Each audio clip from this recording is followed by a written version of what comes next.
time for your MCR radio show. Sit back and get ready to party to the newest and hottest time hits on the planet. Now here's your host, Juan Mendoza.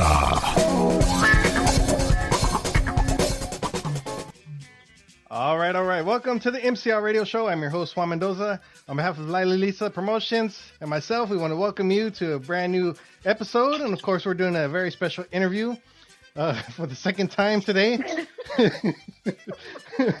We're going to introduce her. We'll let y'all know what we're laughing at here. She is from Corpus Christi. She is a U.S. Air Force veteran and an awesome Tejano artist. Ladies and gentlemen, Miss Lucy Rodriguez. Hello, Lucy. Hello. Hello again. Hello again. Now, everybody listening right now, of course, the reason why we're laughing is because we've already did this interview once. My computer did not record it. I was like, man, are you serious? And we already did the whole bit. You know, we're already playing her song at the end and stuff like that. And she was talking to Lila on the phone and everything else. And I was fixing to come in so I could stop it and, you know, start editing. And I looked at it when I was fixing to hit the stop button. It didn't even start recording in the first place. So I was like, man, can't believe I messed that up. That was almost an hour of yes. Yeah, I think it was like 40 minutes long or something. We got into some conversations about some stuff. But it's a learning experience. It happens, I guess, every now and then. Absolutely.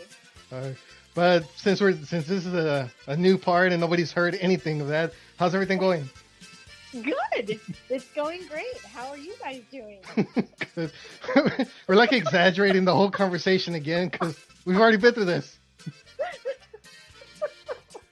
I can't believe I did that, honestly. That's okay. That's fun, though. I have all day today, so don't worry. Take about three or four different takes of it.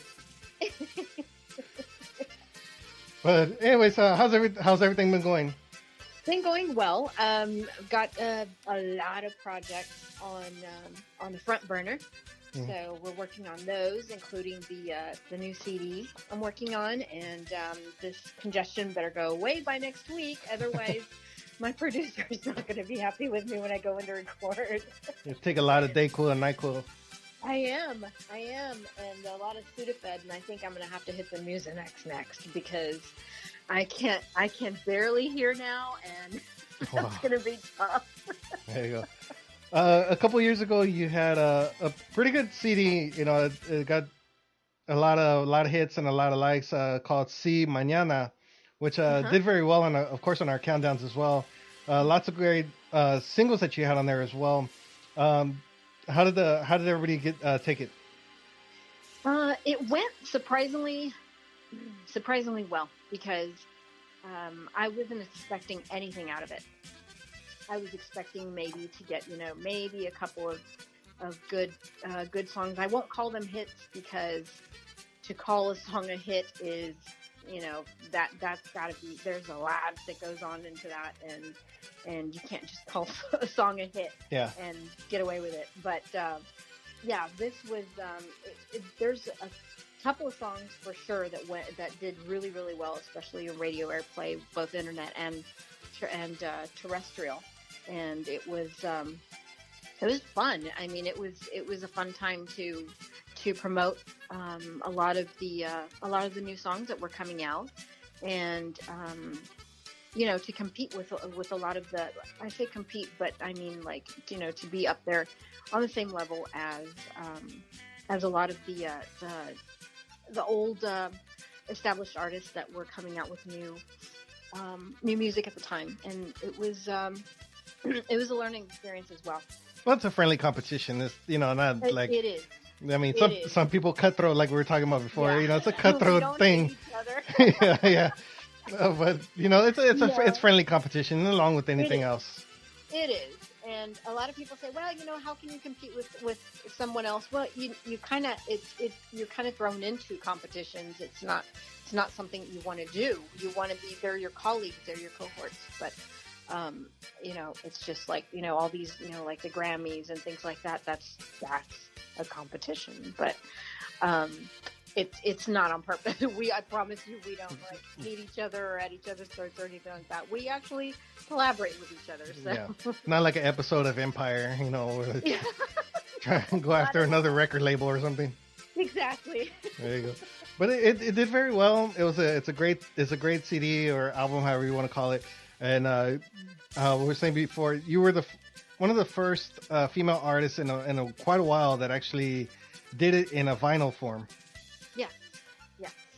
Was it interesting to hear yourself on vinyl?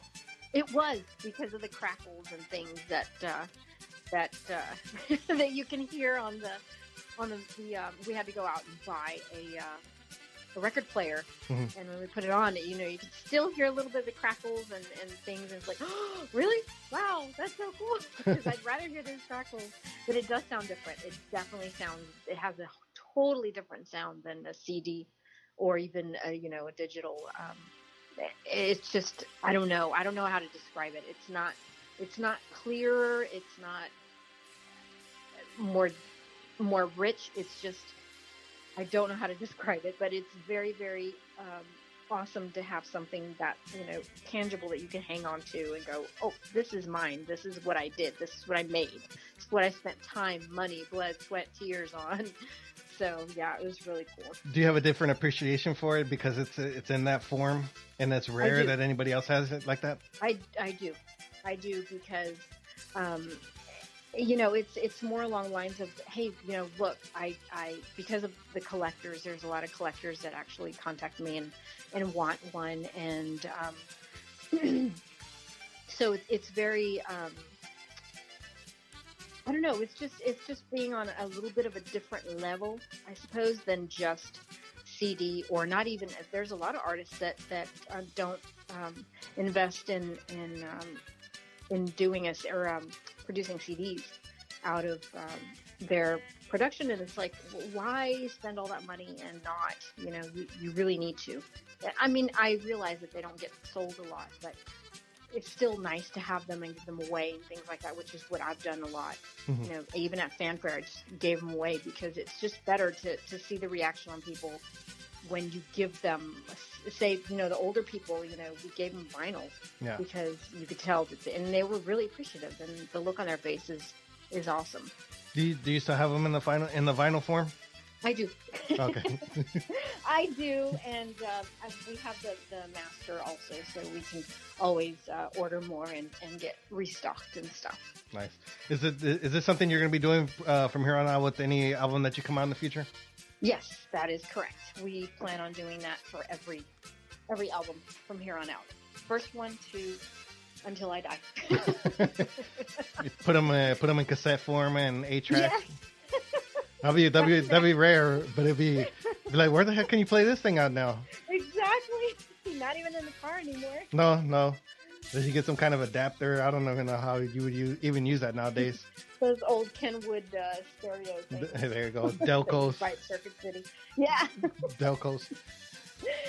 Now, let's see what else we're talking about. I still can't get over it. Trying to recall the whole conversation. We're talking about educating yourself now with as far as like rights and stuff like that with music goes. You've been educating yourself the past few years, well, probably longer, but as far as I know, because of a certain instance that we're not going to get into details on it, but that happened as far as music rights and stuff like that. How did you manage to start educating yourself on this matter? It was it was a matter of first and foremost, that's mine. It just came down to this, and before I get into this, it's just business. I just want everyone to know it's just business. Mm-hmm. There's nothing personal. No hard feelings between myself and those involved in the case. Mm-hmm. It's just business. This is a business, so it needs to be treated as such. And if you're a recording artist, there's responsibilities that go along with it, not just putting your voice on a recording and then saying, they said it was just my voice, it didn't matter. No, it does matter, because you're promoting it, you're putting your face to that as well, and it doesn't belong to you. And and that's where it's like if somebody steals something from you and you want it back. um, this is not tangible, but it's rights. It's your, they're your rights, and when they belong to you, and you want to fight for them until you get them back. And that's where, that's where the education came. That's where talking to the songwriter came, and because he had given me the rights to that song also, complete all rights. Yeah. And the songwriter for this, in this case, Juan Villarreal, he's a great songwriter, and he doesn't get the credit that he deserves. And that's why we wanted to put his name in lights as well, at least for people to know that he wrote that song that was already out on the radio since 2015. Yeah. So, how do you? Oh, go ahead. No, it's like somebody taking your baby. Yeah. That's what it is. That's what it felt like, Go ahead. How do you manage to get like your songs registered, or how do you go about getting the permissions to use these other artists' songs? Well, there's a process and it does take some time, energy, some research, but it's well worth it in the end, because in the end, that you at least start off by contacting the artist themselves and saying, hey, I'd love to cover this song that you recorded. Are you the original, original artist, or was it already recorded prior to you? Or can you give me more information on it so that I can start taking the steps to record it myself? And is it available? Like, is it possible to even record it myself?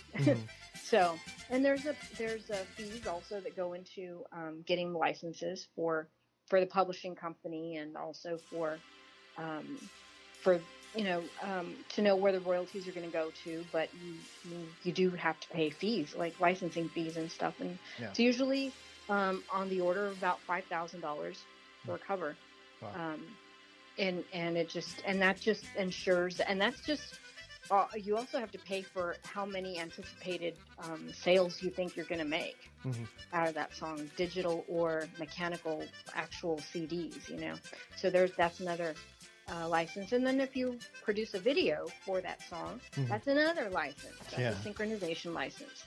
So there's a lot that goes into that, and that's why I said, it's a business, and it's a process. But they're necessary steps. It's a necessary evil that you have to go to, so that you won't steal someone else's rights, someone else's babies from them, if you will.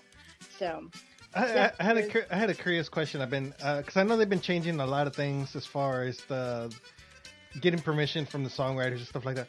There's a lot of albums out there that they don't know who the songwriter was, but it's more of a traditional song. I guess a lot of artists have covered it.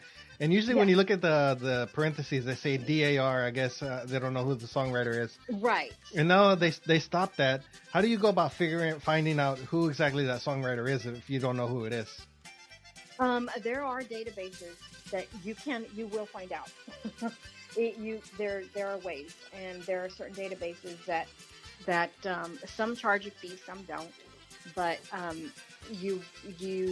every single song that has ever been written will be on those 2, 3, 4 databases. And even like Happy Birthday. Happy Birthday had, for a while there, it had some sort of a copyright infringement thing on it, to where, if you sang that thing in public, then you better make sure you had permission first to sing it in public, even though if it was just, your kid's birthday party or something. Oh, wow. It was big. So,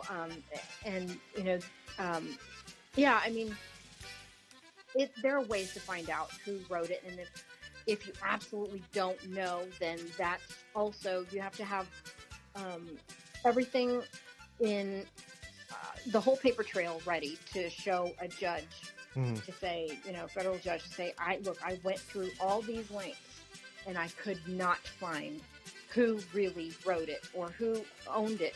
Because once somebody owns it, a publishing company owns it, then if that person dies or passes on, they have to have it like a will type of thing, and say, okay, well, so and so publishing is going to own it from here if I pass away, or if my publishing company goes under, or what have you. So as the ball rolls, there is always a paper trail somewhere along the line. Mm-hmm.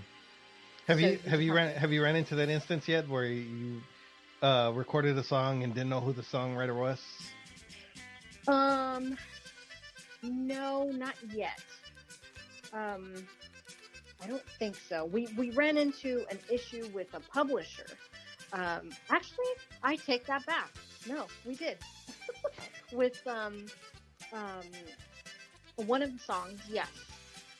It was there was a question as to who wrote that song and why someone was receiving royalties, and they thought they should not be receiving royalties from it. And I did some research and said, no, actually, you do own the copyrights. It says on here that somewhere along the line, you own the copyrights. And he said, really? Well, I was, is that why I'm receiving royalties for all these years? And said, yep, because the original songwriter passed away. And for some reason or another, this other person has gained the copyrights, and it's a legal tender. It's legal. It's on copyright.gov. So he legally owns the rights. So yeah, we had some issues there. Was it a kinship or something, or was it relative? No, it wasn't. It wasn't. It was someone that was in a different country altogether. Oh, really? And who wrote the song originally in the 70s, and didn't realize that or rather, when he passed away, no one else recorded that song, and a certain amount of time had passed already, and those rights went on to the next, I guess, the next person who had released that song. I'm not sure how that. I don't remember the details exactly. I do have them on paper somewhere, but I don't remember the details off the top of my head right now. Now, when you run into artists and stuff like that with legal questions, are you there to offer them to people, like, give them some kind of advice or something like that, to let them know, hey, you got to do all this research before you end up singing the song either out on video or your CD or recording or something like that, or social media? Absolutely. If anyone wants to contact me, I'm available. I'm on everywhere. I'm everywhere, or they can somehow you can get a hold of me, and whether it's through Facebook or on my cell phone. But I'm always available to give advice or to help you out if some big artists that you wouldn't think that needed to know about certain things have been kept in the dark by their publishing company or their old record labels or things like that, and they weren't receiving royalties and they were wondering where they were going. And I was able to track that down, or we were able to track that down, my publishing company, myself, and my record label. And so, yeah, absolutely. I give advice. I've given advice, especially because this case went international. I mean, everybody picked it up. Yahoo picked it up. In the UK, they picked it up because it was an unprecedented case. So, it was an odd whodunit type case, but in the end, I had all the paperwork that showed that all the rights were mine. So yeah. It was easy for the judge to say, well, no, she kind of owns it, and you should have asked her permission first. Yeah. And that's what I wish, that things could have happened differently. Like, please contact the artist, and say, is this true what I'm being told? That, it's okay to do this because everything is legal and stuff. And then that artist will tell you, well, yes, or no, or wait, what? Or I have no idea, whatever the case may be. Yeah. But yeah, I'm all, going back to what you were asking. Yes, I'm available. In fact, we're signing artists. We've been signing or taking on artists since November. And part of that process is taking on rights and stuff like that from other record labels that no longer own those certain songs that those artists have recorded in the past. Mm-hmm. So it's up to us to track all that stuff down and make sure that we have all the paperwork and everything's legal, and everything goes through our attorneys before the intellectual property attorneys and entertainment attorneys before before we, sign any real paperwork. Now, when you're signing artists to your label or having them record with you guys, is this a certain requirement that you're going to have with these artists? Requirement as far as like when they want to record music and stuff like that. So that way, I guess, that way you don't get in trouble because your label, your label, your logo and stuff is going on their album and stuff. If they're recording with you guys. So is it a requirement that they get all that stuff checked and have all their ducks in a row before they record that song to make sure you guys don't get in trouble? No, not necessarily. We don't put it on them. We put it on us. Oh, okay. Because a lot of people don't know what it takes or what you need, what requirements are, that they don't realize how deep that hole is. Mm. So it's kind of, since they don't know what avenues to look for and research and stuff like that, then that's where we come in and we do the homework for them. Mm-hmm. And from then on, that's what we how can I explain it? We prefer to do like we'll help the artist be the best they can be by doing all that homework for them, helping them with all the social media and creating promotions for them, creating advertisements for them on social media and things like that, so that all they have to worry about is the music and recording and getting behind that mic instead of. But we, of course, do monthly meetings and things and say, okay, well, this is where you stand right now. Here's where your royalties are all going. This is what needs to be done. What's next for you? Like, what are you planning on doing? Like, what are you doing now? Are you, what are you promoting? Mm-hmm. What do you want to promote? Here, this is the best to do right now because the algorithms are good on this or that.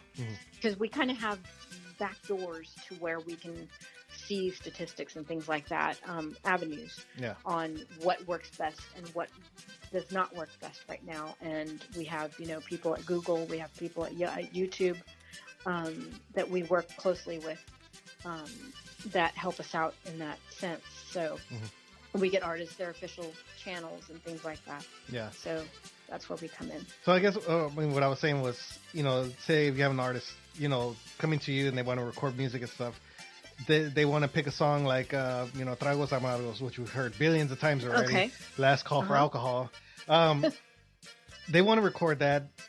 Do they have to get the permission or do you guys get the permission? We get it. Okay. Yes. No, it's not up to them.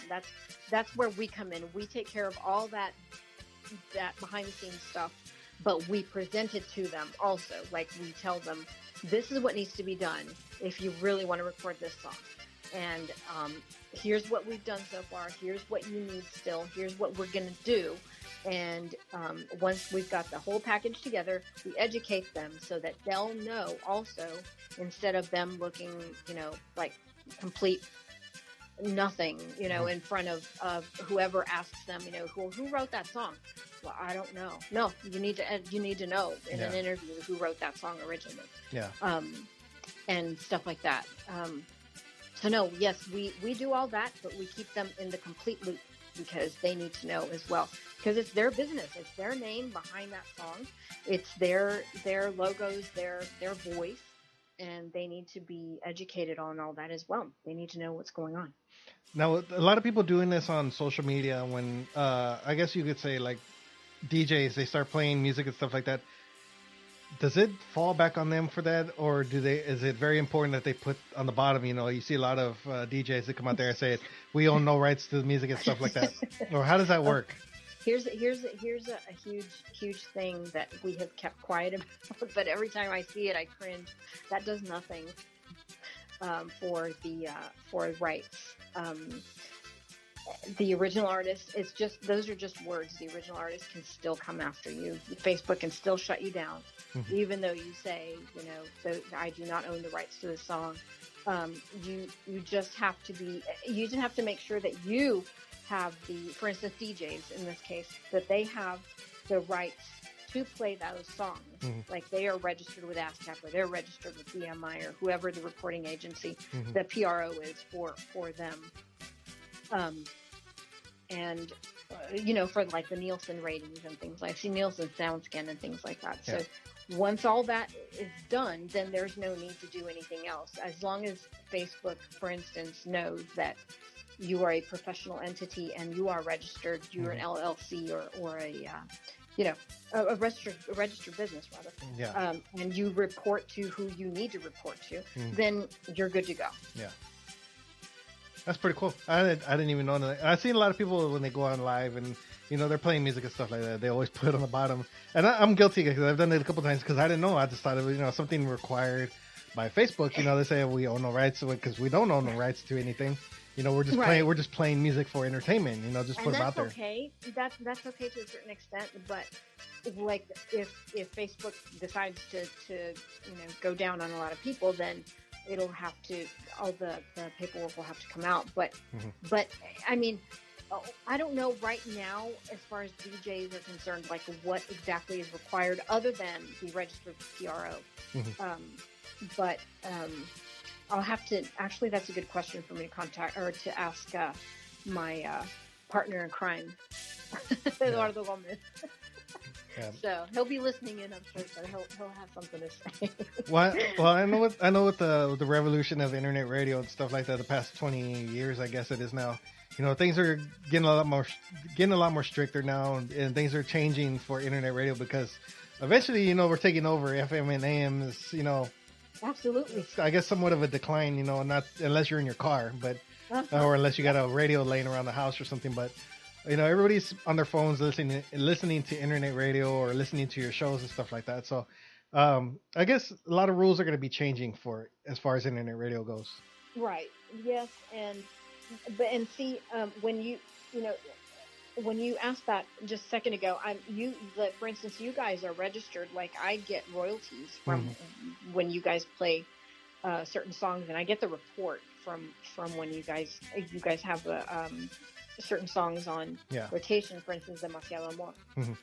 And that songwriter gets what he needs because of that as well. Yeah. So all that, like even if you're playing it live on Facebook, all that stuff is it's getting reported. Yeah. So that's pretty cool. And you guys monitor all the stuff, like whenever you guys want to, you log into a certain program and you can see exactly what's going on there? We do.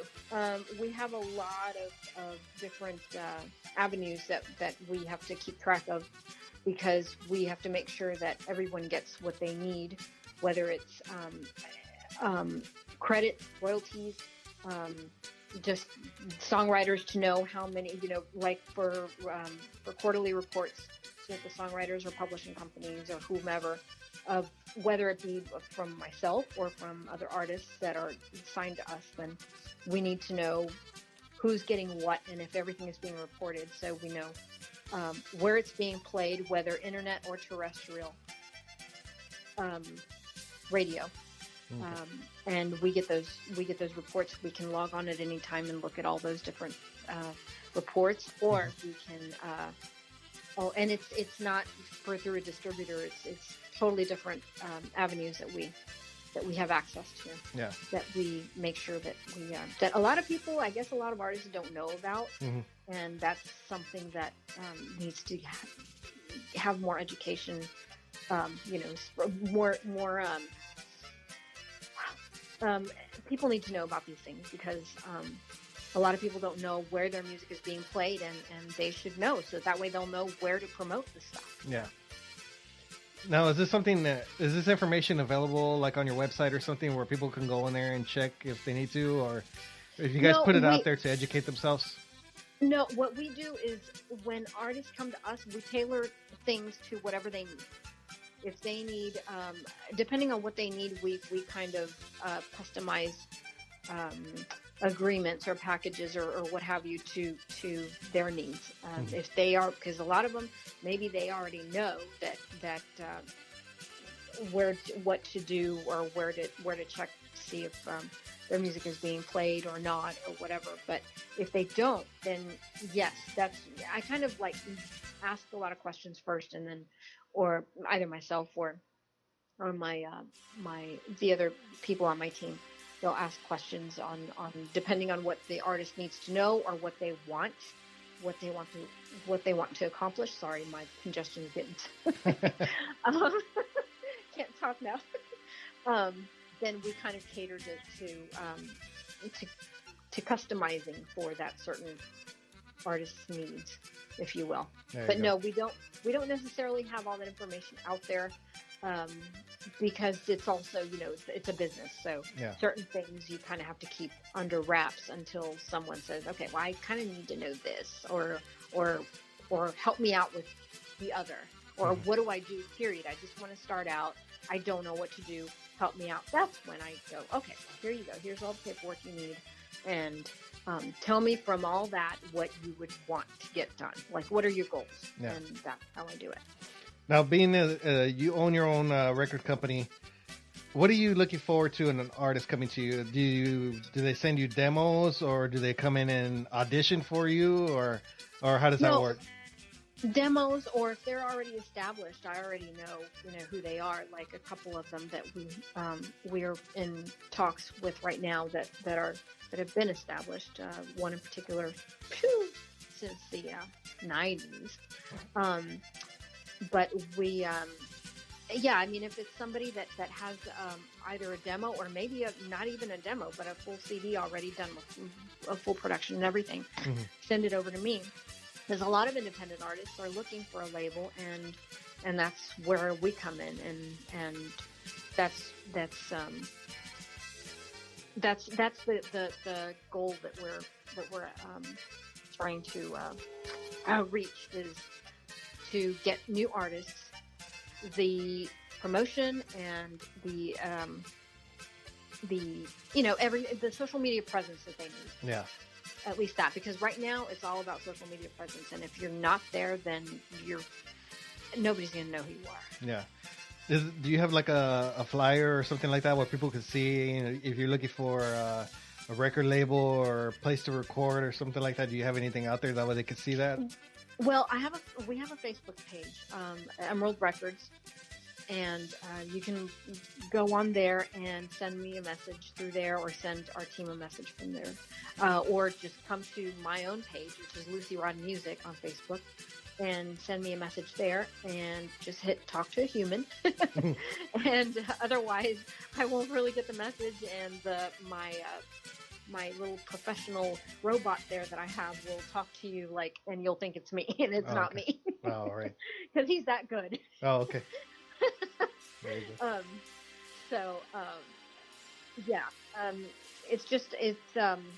Just contact me and tell me what you're looking for, or if you don't know what you're looking for, you're just starting out and you want to consider be signed by a label, and having us help you get known and promoted and things, then just send me a line. There you go.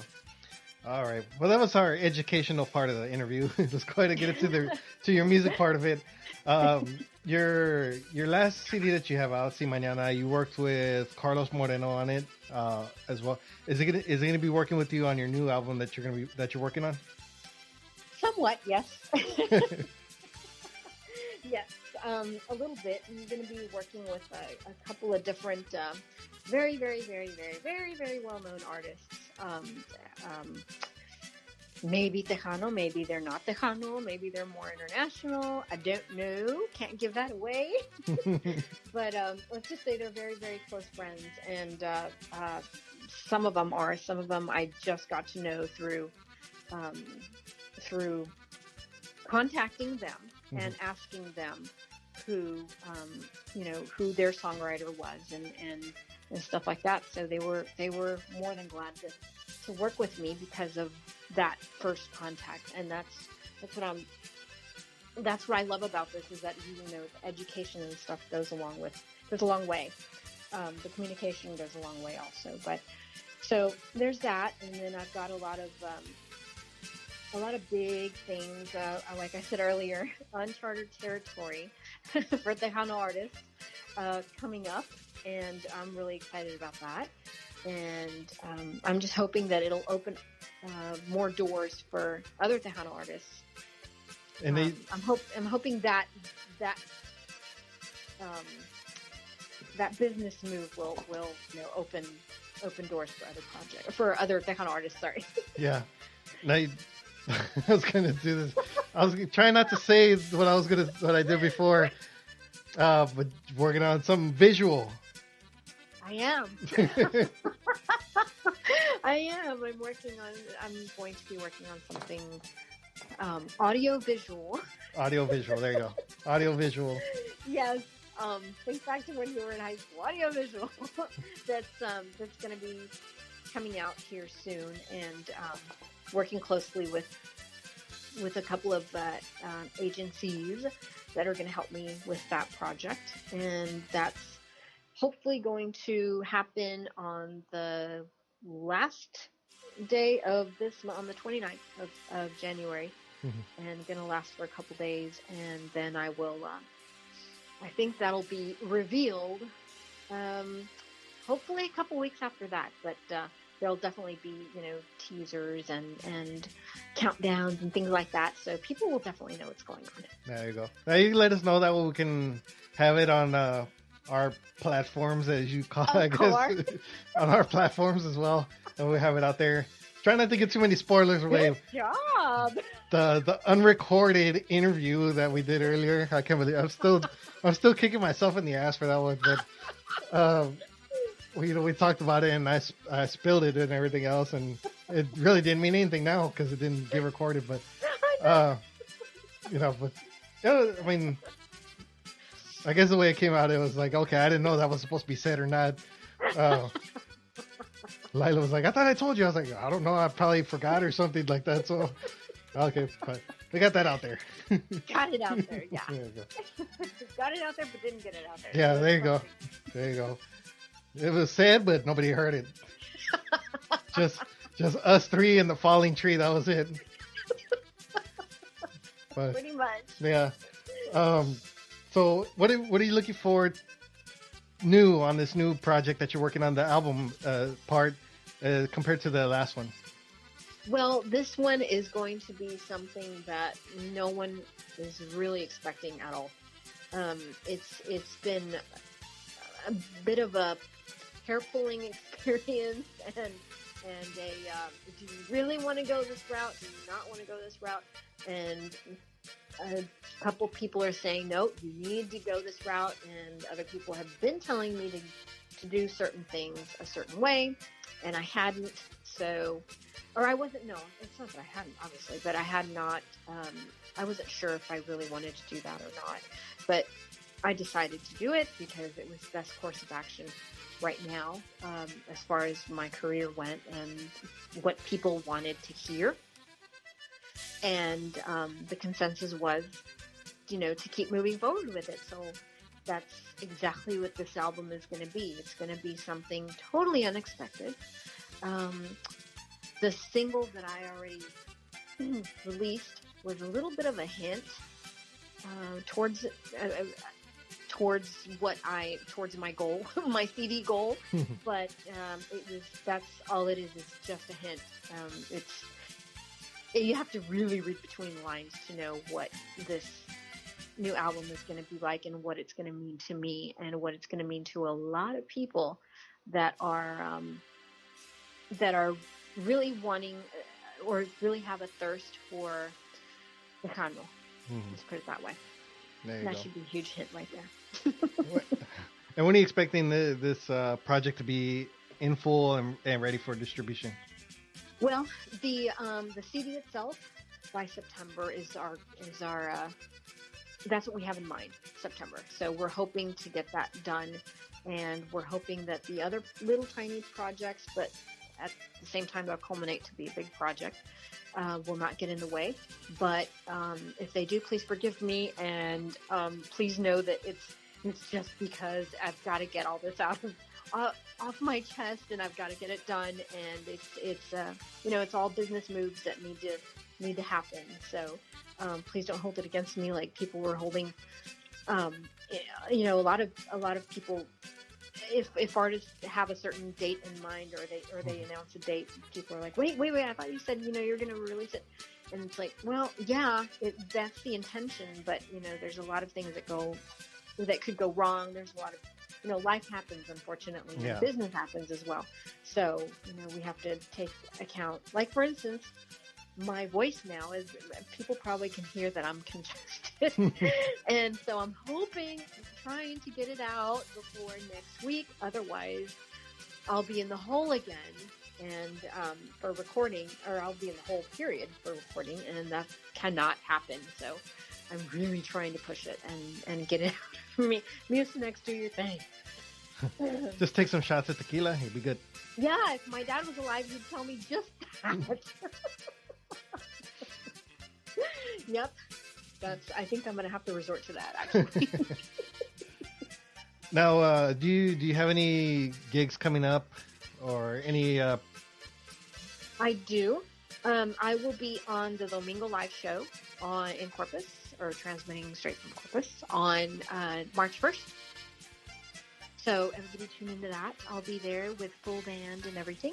And Nice. A lot of my people that used to play with me are going to be playing, or a couple of them will be playing with me for this show. And I'm really excited to get back together with them and make some moves and see what happens. There you go. You're hot. You're gonna be doing this single, your latest one, and a couple other ones from your previous. Yes, something like that. You don't have a set list yet. We haven't decided yet.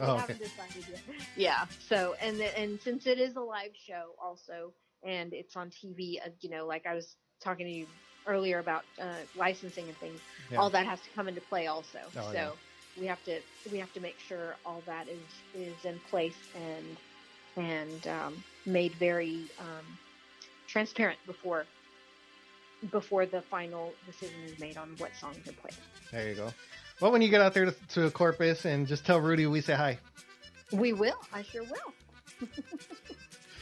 Oh man, I was still thinking about it, trying to get it out of the way. The mishap. But we're looking forward to the new music. The new single is great. It's been on our countdown for 8 weeks already since we started this season of the countdowns. It's been on there every single week, 8 weeks, and we'll see tomorrow. As we're recording this right now, it's Saturday. Tomorrow, Sundays, when we do the new week for the new countdown. So we'll see how it goes and how it worked out on there. Probably 9 weeks by tomorrow. We encourage everybody to go to the website, go vote for your top 10 music video countdown, and then of course your top 20 countdown. Make sure you guys vote for Lucy Rodriguez. Click the bottom, the button on the bottom which says submit or something like that on the bottom, and that'll submit your vote for every single week. And thank you for sending us your music, and we're happy to have it on our countdown. Yeah, we really appreciate I know I speak for a lot of us, a lot of artists that, we really appreciate your support and your promotions and just everything. It's incredible how much you guys do for us, and we really, really, really appreciate it from the bottom of our hearts. Well, I appreciate that.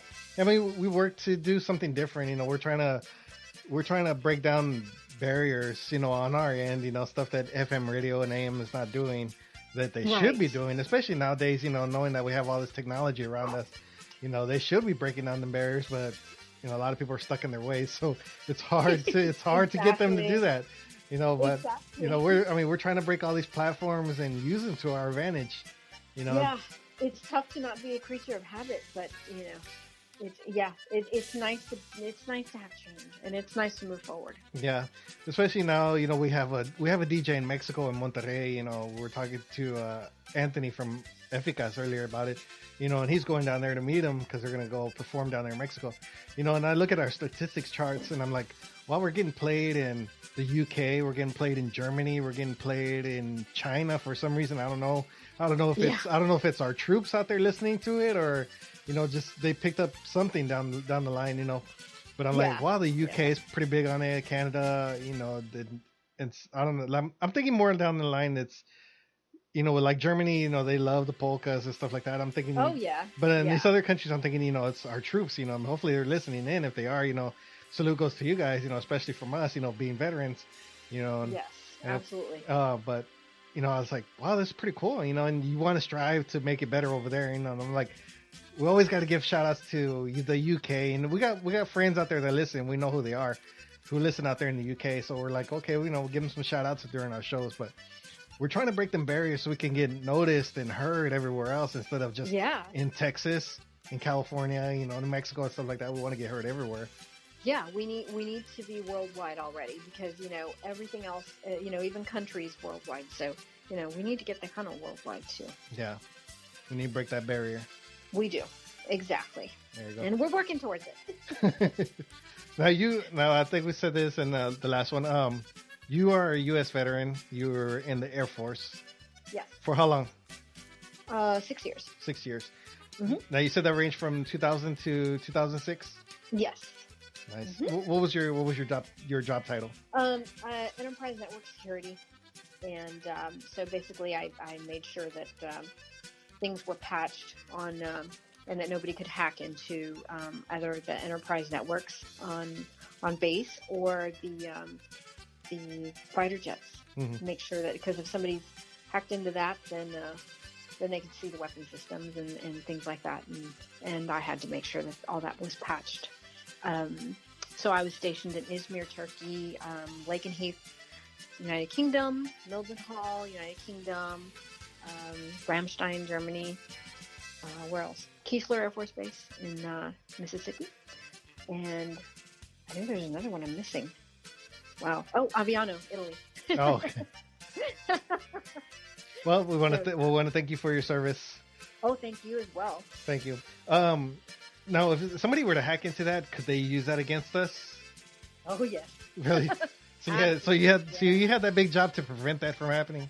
Yeah, of course I wasn't the only one. Oh, of course. I was just one of very many working on the same jet or the same network system or the same IP address or whatever. But yeah, it was kind of fun sometimes to just sit in front of like the BX or something and try to hack in and see if you were able to hack into the cash, one of the cash registers, and if you did, then you go in and go, hey, by the way, I was able to see your transactions. You might want to patch that. That was just like a pastime because sometimes there was nothing better to do overseas, but it was that, or listen, like you were saying earlier, you've got so many listeners from all over. We would listen to like BNet. Yeah. And I remember them playing Hello Baby Doll a lot. Mm-hmm. And that's when, my heartstrings were pulled and I was like, oh God, I've got to go back home and I've got to record that. And sure enough, I did.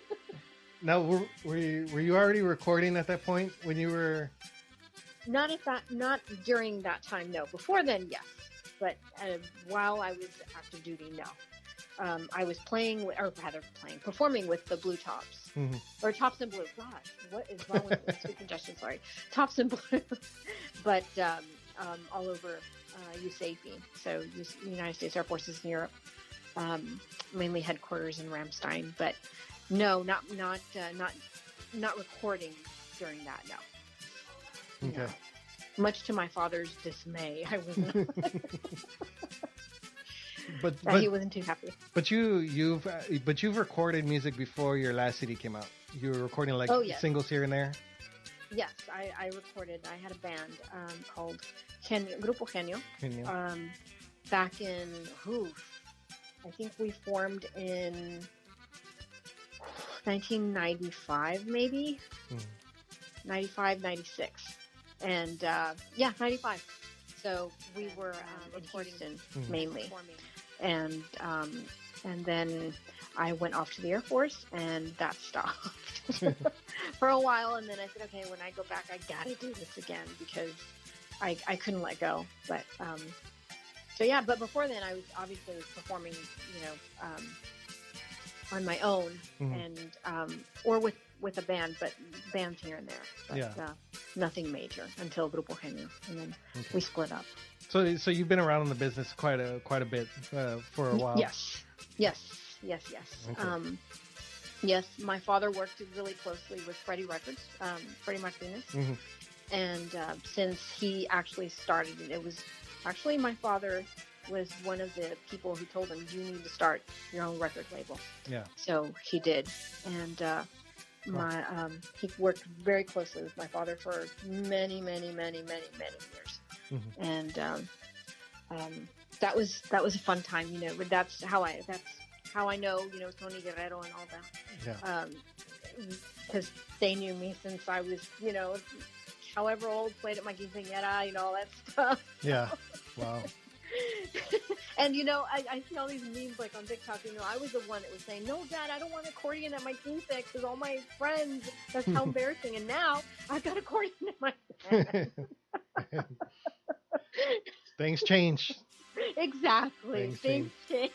There you go. Well, listen, I'm glad that we got a chance to do this again. You know, everything worked out well. You know, we had a lot of a good conversation earlier. I guess it'll just be between us now. But I'm glad we got to bring some of that out and stuff. You know, do a couple spoilers. Yeah. But I'm glad that you're still keeping on going, and wish you luck with everything that's going on. I know you said some stuff that we can't say, and I will keep that to myself. But no, we wish you luck with that, and you know, hopefully, you know, you keep in touch with us and let us know what we can do to help you. Absolutely. You know, absolutely. We try to recommend some artists to come your way and, you know, get signed to your label and stuff like that. You know, just drop a flyer. You know, we'll be happy to put it out there and stuff for them. Sure, absolutely. Just send, if anybody's listening out there and they're looking for a label, you know, just contact MCR or contact myself, UC Rod Music, and I'll be glad to you know, to give you more information. There you go.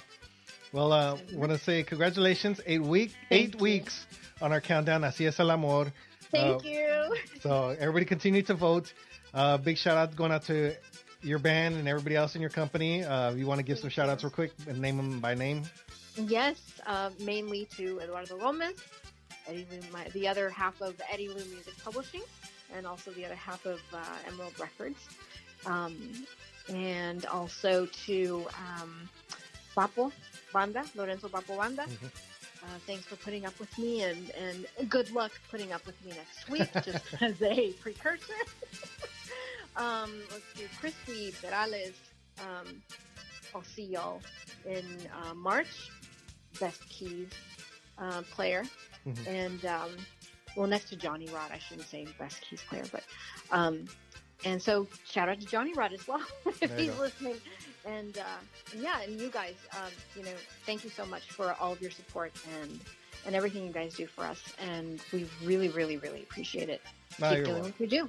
Thank you. You're welcome. And we're always here. We're not going anywhere. You know, we're always going to be here supporting Tejano music the way it's supposed to be done. And, you know, hopefully opening doors for everybody else that wants to do, you know, podcasting or internet radio or something like that. You know, we'll try to show them the right way. So, but thank you so much for trusting us with your music and playing it out there as well. And, you know, we take pride in what we do, and we always have you guys here on rotation. And of course, your music, you know, it's on our countdown. So make sure you guys encourage your listeners to go vote. All right. Yeah, I certainly will. All right. Well, thank you so much for joining us here again. And we got a recording this time. So, but thank you so much. We look forward to seeing you pretty soon. And continue to do good things out there. Yes, sir. Thank you guys so much. All right. On behalf of Lila Lisa, myself, this is Lucy Rodriguez right here, and we're going to play her latest single. This one is called Así es el amor for everybody. Woo. All right. Thank you so much.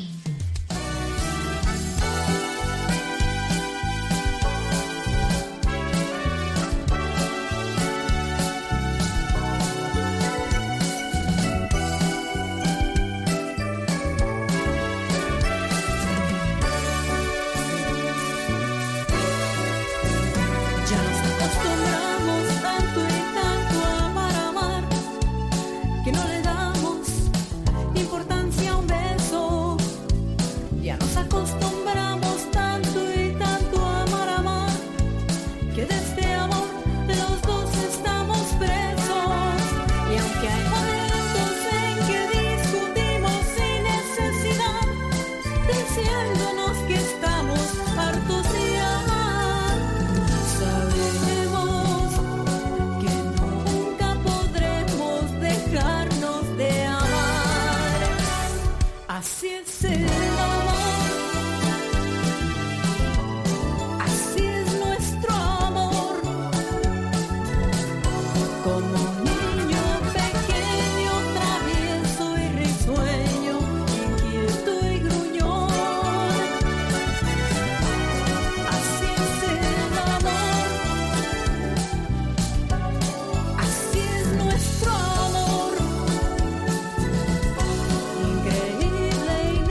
Broadcasting around the world on the World Wide Web. This is your number one internet radio station. MCR Radio, the People's Station.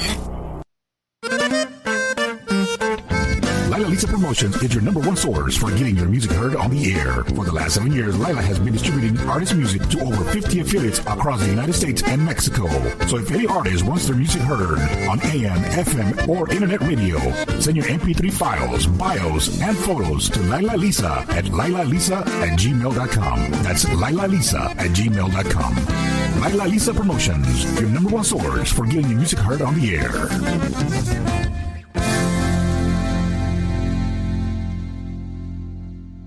Thanks, Mo. I'd like to say thank you on behalf of the group and ourselves, and I hope we pass the audition.